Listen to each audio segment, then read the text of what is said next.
Bonjour tout le monde. Comme vous voyez, j'utilise Screencast-O-Matic pour enregistrer ma présentation.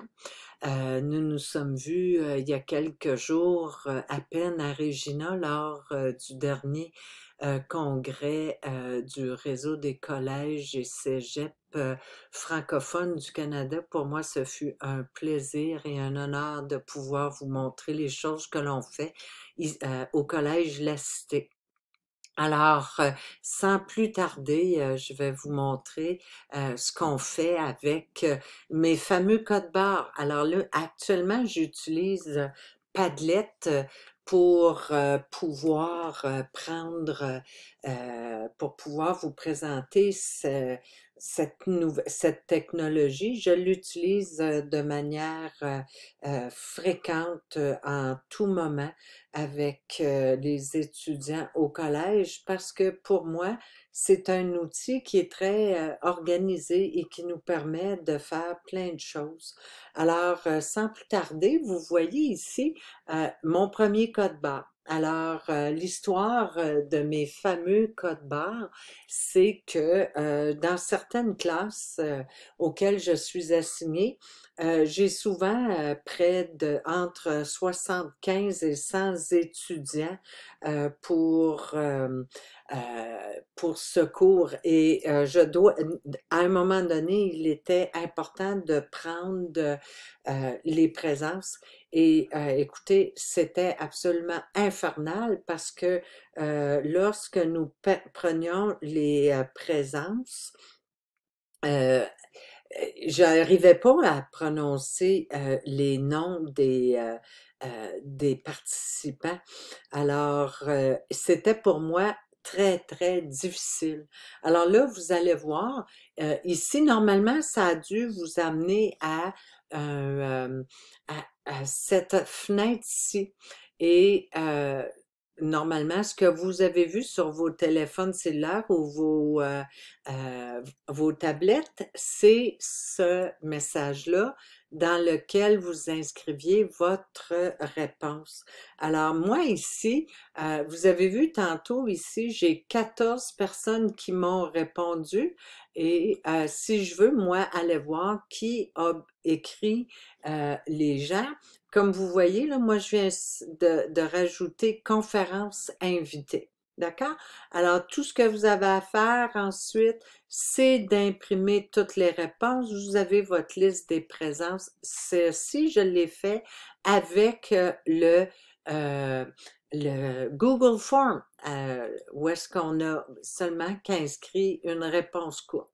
Alors ici, je vous invite, si vous voulez, j'ai inclus des choses simplement pour vous les montrer. Alors, lorsque vous voulez étendre la publication, vous pouvez le faire. Et ici, ce qu'il décide de me donner, euh, c'est un lien dans lequel vous pourriez aller voir l'article. Alors, c'est un peu plus long quand on le fait ainsi. Vous pourriez aller voir des informations très, très, très intéressantes. Alors, je ne veux pas vous faire perdre votre temps et discuter indûment, mais permettez-moi de vous montrer une autre chose. Alors ici, si je clique sur ce lien, vous voyez, ça c'est beaucoup plus rapide. J'ai accédé directement à la page web et vous avez tout l'article au complet. Alors, ici, deuxième code barre que je vous invite à, euh, à scanner avec votre appareil. Ici, vous allez voir, je vous invite à participer à mon Padlet et vous allez remarquer, je vais rajouter un commentaire je vais rajouter un commentaire à- anonyme parce que c'est ce que j'avais décidé de faire. Alors, c'est tout ce que vous avez à faire, c'est euh, à l'endroit où on dit ajouter les commentaires. tout ce que vous avez à faire, c'est justement ça. Et juste pour vous prouver que ça a bien été, vous voyez, le halo, c'est moi qui viens de rajouter ça avec un cellulaire qui, bien entendu, ne m'appartient pas. Je vous invite également à tester mon sondage. Mon sondage est un sondage qui vous amène à faire à quelques réponses. Vous pourriez également utiliser ça si vous voulez savoir si les étudiants comprennent. Alors, tout ce que vous avez à faire, c'est de compléter le sondage et vous allez voir ici euh, que je viens de le compléter. C'est un petit sondage Spring. Il y a seulement 3 questions. Vous voyez ici, je l'ai soumis. Je devrais avoir 3 réponses. Et vous allez voir, comme je vous le dis, 3 réponses pour faire et vous avez vos rapports immédiatement. Cette base de données-là est la proprof.com qui est gratuite pour quelques heures. Alors, écoutez, depuis belle lurette que nos étudiants sont exposés à différentes technologies. La plupart des gens ont un téléphone. D'ailleurs, ma vieille maman de 86 ans a finalement eu son téléphone cellulaire il y a 5 ans parce qu'on commençait à être inquiet, mais de manière assez fréquente. Au minimum, vos étudiants ont été exposés à YouTube en salle de classe ou à Google. Alors, c'est pas des nouveautés. Vous allez rejoindre beaucoup plus d'étudiants. Et croyez-moi, il y a plusieurs choses que je fais, moi, avec un cellulaire. Un étudiant a besoin de me joindre, souvent j'utilise le coaching virtuel, des plateformes FaceTime. On peut également utiliser TalkTo, qui est un logiciel de chat instantané pour discuter avec nos étudiants de manière virtuelle. Et souvent, lorsque normalement je lui aurais dit, écoute, je te rappelle plus tard, ou on prend un rendez-vous à une autre journée, l'étudiant est un peu triste parce que il a souvent besoin de nous. Écoutez, il y a des études aux États-Unis ont démontré que plus de 60% des étudiants utilisent un téléphone intelligent pour étudier. Je sais pas comment ils font, là, parce que c'est un écran tellement petit, mais combien de fois je me promène au collège, la cité, et je vois des étudiants, le visage dans leur téléphone à prendre des notes. Et puis 75% de nos étudiants préfèrent étudier à la maison. Et encore plus, là, on dit que 81% des étudiants ont dit que leur rendement scolaire avait été amélioré avec, euh, avec, euh, avec les utilisations de la technologie. Comme vous voyez, j'ai eu des pop-ups. C'est sûr qu'il ne faut pas avoir peur de l'instantané lorsqu'on utilise la technologie en salle de classe. Il faut vraiment là se sentir à l'aise. Moi, je n'ai pas été intimidée parce que maintenant je comprends, mais même vos étudiants vous trouveront pas plus mauvais parce que ça arrive. Alors, ce qui est très, très intéressant aussi, c'est que la technologie permet à nos apprenants les plus introvertis de participer à des cours. Comme je vous l'ai montré tantôt, personne ne connaît le nom, mais vous savez, je vous l'ai dit que c'était moi qui avais inscrit. Mais on pourrait aussi inscrire une question dans ces cases-là. Alors, nous, on va s'adapter aux étudiants, on va travailler avec eux, on va permettre aux étudiants de travailler à leur propre rythme. Vous allez avoir des échanges qui sont beaucoup plus profitables. Vous savez, quand on est capable de répondre à un étudiant en l'espace de 2 clics, c'est beaucoup plus profitable. Vos étudiants, d'ailleurs, vont vous le dire qu'ils aiment beaucoup, beaucoup travailler avec ça. La technologie va vous permettre d'expérimenter plein de choses, d'aller voir des vidéos. Vous allez pouvoir, si un étudiant vous dit, ben, j'ai pas compris ce mot-là, vous allez pouvoir lui dire, Google-les. Souvent, combien d'étudiants m'ont dit, écoute, ton mot à 100 piastres, je le comprends pas. Alors moi, je lui dis simplement, va le googler, utilise ton téléphone. J'ai pas peur, moi, du cellulaire. Je suis vraiment déçue que la province de l'Ontario l'interdise parce qu'en fait, selon moi, personnellement, tout ce que ça fait, c'est que les profs qui en ont le plus peur ont gagné cette bataille-là. Seulement que celle-là, parce que je vous dis, il va y avoir un chapitre et on peut pas arrêter l'évolution. Et croyez-moi, plus vous allez l'interdire, plus ils vont l'utiliser. Vous allez économiser du temps, puis ça va vous en donner pour faire d'autres choses, puis rendre vos cours meilleurs. N'oubliez pas là qu'un de nos rôles, c'est d'être des professeurs, c'est de donner du matériel à vos étudiants.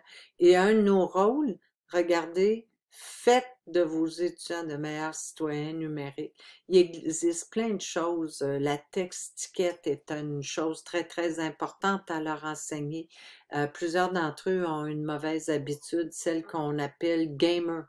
Alors, cette manière d'envoyer 92 000 textos pour finalement, s'il me l'avait écrit dans un paragraphe, je me serais senti moins harcelée, mais expliquez-leur. Il n'y a rien comme leur expliquer. On a encore un rôle à jouer en salle de classe, c'est-à-dire d'en faire de meilleurs citoyens, d'en faire de meilleurs apprenants. Et les moyens technologiques sont bien entendu aussi un autre moyen pour en faire de meilleurs citoyens. Mon inspiration, Thierry Carcenti. Le collège, il y a quelques années, l'avait invité lors d'un discours de rentrée scolaire. Et depuis ce temps, cet homme-là m'a vraiment inspiré. Monsieur Carcenti enseigne à Montréal dans un milieu postsecondaire et il a plusieurs études. Malheureusement, souvent les images que vous voyez, ce sont des enfants. Et lors de mon passage à Apple Institute l'été dernier, lors de ma nomination à la communauté Apple Distinguished Educator, nous sommes très peu qui utilisons la technologie dans le milieu postsecondaire. Très peu parce que c'est pas régulier, c'est peut-être c'est vraiment courageux de le faire dans les classes au postsecondaire. Alors, j'avais expliqué justement lors de ce passage-là, ma semaine avec eux, je leur avais dit, vous devriez vous pencher beaucoup plus sur les étudiants du postsecondaire parce que, comme je vais vous le montrer là, dans quelques secondes, j'ai un étudiant de 54 ans qui, lui, n'avait jamais utilisé la technologie. Et lorsque Serge a utilisé la technologie, Serge a finalement appris à faire plein de choses. Je vous laisse écouter. Je suis un étudiant de 54 ans qui étudie à la Cité collégiale en gestion de sécurité suite à un accident de travail qui m'a amputé un pied. Alors, j'ai dû faire un changement de carrière. Ayant une base très minime dans la technologie, j'ai dû m'adapter à la nouvelle technologie d'aujourd'hui. Alors, j'ai suivi un cours en Word, en Excel, en PowerPoint avant de commencer le collège pour essayer de bien suivre tous les nouveaux procédés. J'ai un courriel maintenant, c'est épatant. J'envoie mes travaux par courriel ou dans le pigeonnier à la place de tout écrire à la main et de tout remettre en main propre comme je faisais avant. Et ça va directement, ce qui accélère les procédés et cela nous permet d'être en contact avec nos professeurs et amis en tout temps. Bravo. Grâce à ces fonction de la technologie, cela agrandit mes champs de vision à moi et à tous, car on peut trouver tout sur l'Internet, toutes les informations que nous avons besoin, qui nous renseigne sur n'importe quoi. Exemple, la diversité dans les activités de tout genre, et ça rend les cours plus interactifs pour notre apprentissage, en plus d'être direct. Ça aide aussi à sauver sur notre écosystème en économisant le papier et les crayons. En envoyant des courriels, cela me sauve beaucoup de temps, ce qui me permet de travailler sur d'autres tâches. Alors, bravo à l'innovation avant-gardiste et merci à vous tous. Alors, écoutez, c'est pas moi qui le disais, Serge, comme il l'a bien mentionné, c'est un retour à la carrière. Je vous invite à écouter Francis Desrochers, qui est un de mes plus jeunes, à 18 ans, Sarah, qui est une jeune maman dans la mi-vingtaine, et Cindy, qui, vous allez voir, est exactement le reflet de notre société. Elle en a peur, elle aime pas particulièrement ça, mais elle va s'y adapter. Comment est-ce qu'on y arrive? Écoutez, ce qui est super important, c'est, je pense que la première chose que vous devriez faire, c'est trouver dans le corps professoral un modèle, une personne que vous connaissez, que vous savez ou qui vous a été recommandée, qui se sent à l'aise avec la technologie. N'hésitez pas, utilisez cette personne-là à initier ses collègues à utiliser la technologie. Écoutez, ça se fait pas en criant lapin, là. Il faut avoir du courage, faut ne pas avoir peur du ridicule. Puis en fait, savez-vous, les étudiants, c'est pas du ridicule. Les étudiants, lorsque vous faites une erreur, ne vous en voudront pas. Et au contraire, si vous ne réagissez pas et que vous prenez ça comme une leçon, vous allez voir, ils vont se reconnaître dans vous. Et effectivement, qu'est-ce qu'on doit faire comme professeur, comme coach, comme mentor? C'est exactement ça. C'est de montrer, donner l'exemple que c'est OK de faire une erreur et de se reprendre. Généralement, vous la referez pas. Tantôt, je sais que vous pouvez pas me répondre par ce vidéo, mais tantôt, vous avez vu, il y a eu des fenêtres qui sont apparues. J'ai pas paniqué, je l'ai éteint et c'est tout. Alors, ça prend, il faut que vous trouviez un modèle chez vous, dans votre équipe, pour que cette personne puisse donner le goût à ses collègues d'essayer. La dernière chose qu'on va voir ensemble, c'est les applications que j'aime beaucoup essayer. Padlet, on vient de le voir, c'est pour moi une de celles que j'utilise le plus. Vous avez remarqué, j'ai décidé d'utiliser les colonnes. Je pourrais également vous montrer, j'ai une professeure à qui j'ai enseigné comment utiliser Padlet et elle a fait un cahier d'exercices pour ses étudiants avec Padlet. Tout est possible. La beauté avec Padlet, pour moi, c'est que si je l'utilise comme un tableau chronologique pour un cours, ben, les étudiants peuvent me poser des questions à n'importe quel moment parce que vous avez vu dans les commentaires, on peut poser une question. Et lorsque la question est posée, vous seriez surpris, souvent ce sont des étudiants qui se répondent entre eux. Remind, c'est un moyen efficace de communication avec mes étudiants. Permettez-moi de vous montrer ce que ça a l'air.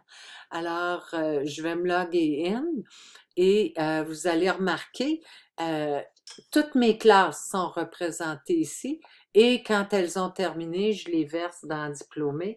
Dans mes étudiants, je peux leur écrire un message. Alors, j'écris un message à un étudiant ou un message à un groupe. Et aussi, l'autre chose qui est très intéressante, c'est lorsque vous avez un étudiant et que pour toutes les raisons du monde, écoutez, là, vous voulez avoir un historique, vous pourriez vous envoyer un email et dans le email, vous allez avoir l'historique de toutes les correspondances que vous avez eues avec cet étudiant-là. Alors, je peux même vous montrer ce que ça peut avoir l'air. Si mon message peut apparaître, il semblerait que oui, et voilà. Alors, on va le monter ici et en théorie, il devrait apparaître, mais c'est pas encore. Je veux juste aller voir si...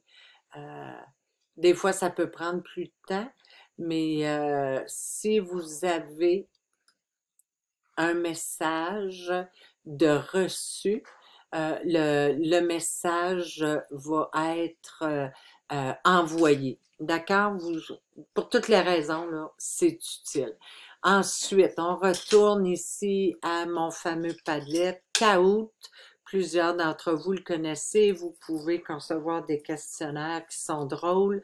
Moi, je l'utilise des fois pour faire des courses, des quiz entre étudiants qui, eux, entre eux, peuvent se challenger, se défier. Sketchnote pour tous ceux qui utilisent Sketchnote pour tous ceux qui utilisent iPad et que vous avez un crayon, vous pouvez faire des choses absolument merveilleuses. Vous pourriez même tout brancher ça avec votre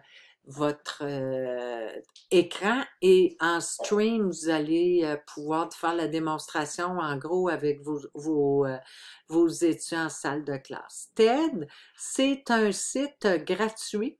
Vous irez voir, vous le googlez et vous allez pouvoir retrouver toutes sortes de sujets intéressants.